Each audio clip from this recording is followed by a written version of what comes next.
Olá galera, bem-vindos a mais um vídeo aqui no canal. Sou o professor Alan e estarei apresentando para vocês um exemplo envolvendo o cálculo do domínio, do contradomínio e da imagem de uma função. Esse vídeo aqui, gente, faz parte da playlist Matemática Discreta 1 aí do meu canal. Então se você está estudando esse assunto aqui e quer aprender um pouco mais sobre o mesmo, vai a dica aí, assiste os vídeos a partir desta playlist aqui, beleza? Então, gente, para a gente fixar um pouco mais o conceito, né, de domínio, contradomínio e imagem, vamos fazer mais um exemplinho aqui, né, sobre esses três tópicos.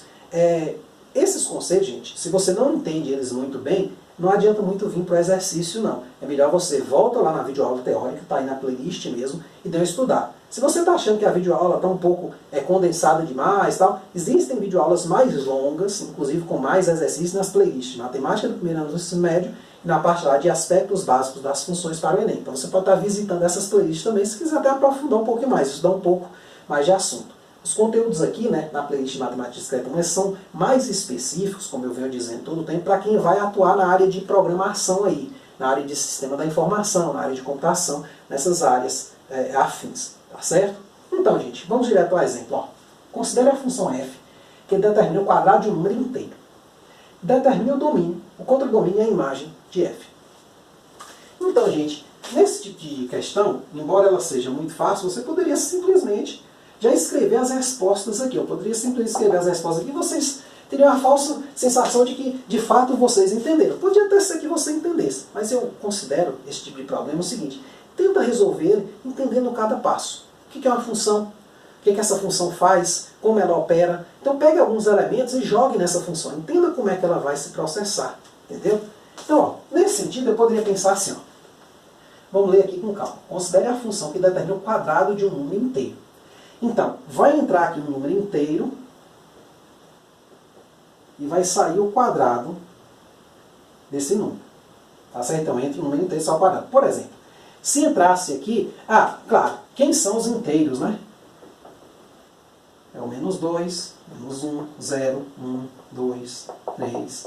Quer dizer, é um conjunto infinito, né? Tem uma reticênciazinha desse lado de cá também. Deixa eu só colocar aqui, né? Então, são todos os números que a gente utiliza para contar, inclusive se a gente estiver devendo também. Então são os números inteiros. Então nós temos aqui. Então, o que eu vou fazer? Pegar elementos deste conjunto aqui e elevá-los ao quadrado. Então as entradas estarão aqui, serão todos os elementos desse conjunto, e as saídas serão os quadrados desse número. Por exemplo, se eu pegasse aqui o menos 2, de fato, ó, observe que menos 2 pertence a z. Vamos elevar ele ao quadrado. Beleza? Menos 2 ao quadrado dá 4. Então a entrada menos 2 produz a saída 4. Se a gente pegasse o 0, por exemplo, 0 ao quadrado dá 0. Então a entrada 0 produz a saída 0. Se a gente pegasse o 1, 1 ao quadrado dá 1. Entrada 1, saída 1. Se eu pegasse, por exemplo, o 3, estou pegando só alguns aleatoriamente, viu? 3 ao quadrado dá 9. E por aí vai. Então perceba que nessa brincadeira aqui, meio que você já está vendo a imagem, né? Ajudou você meio que enxergar a imagem. O domínio meio que já está dado na questão. São os números inteiros. Afinal, ela pega o quadrado de números inteiros. Então o domínio de f, ó, é o próprio z, como posto aqui. Aí eu sugiro, antes de você ir para o contradomínio, né, que você calcule primeiro a imagem. Porque o domínio, o contradomínio, ele só tem uma restrição. A imagem tem que estar contida nele. Pode, inclusive, ser admitir que a própria imagem seja o contradomínio da função, ou seja, não sobra ninguém lá na chegada, né, que não seja, quer dizer, no conjunto final, que não seja imagem de alguém do conjunto domínio, tá certo? Então você pode admitir também isso. Mas olha só, nesse caso aqui, quem seria a imagem de f? Aí você pode representar de maneira explícita, listando alguns dos primeiros elementos, né, e a pessoa segue o padrão, ou também de maneira por propriedade, né? Então você tem aqui, ó, de maneira explícita. O 0 é uma saída dessa função.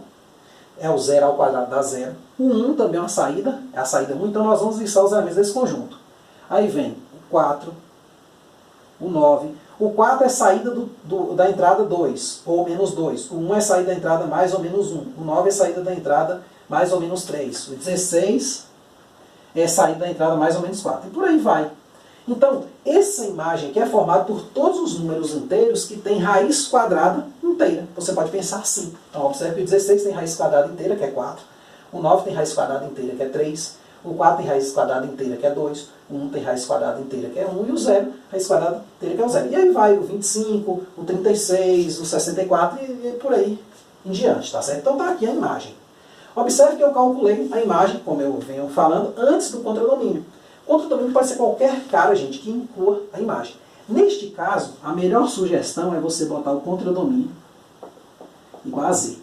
Isto porque você está trabalhando voltado para a programação. Na programação nós temos dois tipos de variáveis básicas, de modo geral, pelo menos assim.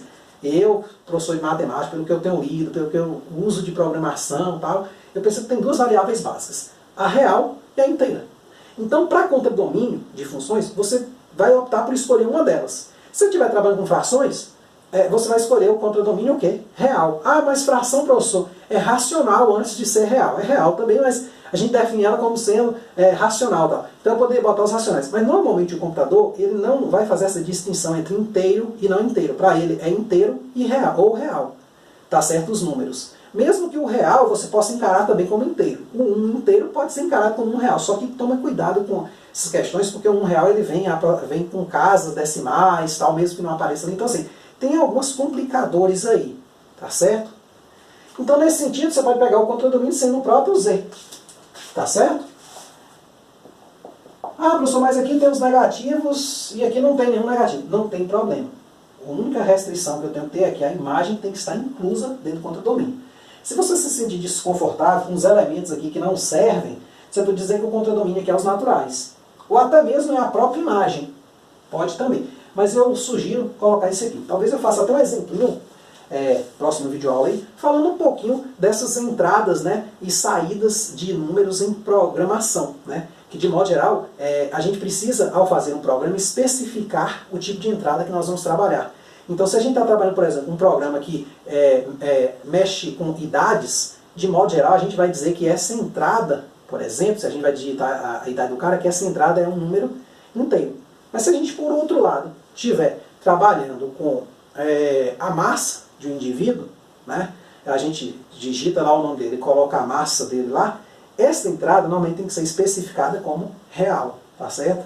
E se eu for fazer uma conta com essa massa, sei lá, vou calcular, digamos, o índice de massa corpórea. Esse índice de massa corpórea pode dar um valor quebrado, 24,3. Então esse 24,3 ele vai enquadrar-se o quê? Uma variável real. Então eu vou ter que especificar que a saída também é real, tá certo? Então observe que a programação requer que você pegue esses conceitos aqui e adapte um pouquinho ao que a linguagem vai te pedir, tá certo? Tem linguagem que não especifica muito isso, linguagem mais básica, mas as linguagens mais atuais, tendo em vista os problemas que ocorrem em comparação de números e tudo mais, elas optam por distinguir basicamente nesses dois conjuntos, inteiros e reais. Então é importante que você entenda bem sobre esses conjuntos, tá certo? Qualquer dúvida, gente, é só colocar nos comentários, né? A gente vai estar aí tentando responder o mais rápido possível. Muito obrigado, até a próxima.